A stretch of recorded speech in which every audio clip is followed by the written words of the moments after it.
Hello, tonight I'm going to show you my Murphy bed that I have made, and I really wanted to have loft bed in this room, but it's not possible because it has a very low ceiling and location of the door is at the middle.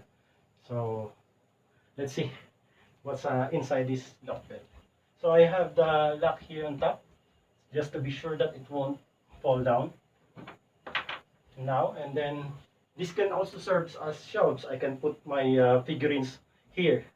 They also have lights, but it's out of battery. And then what I'm going to do is I'm going to pull this down.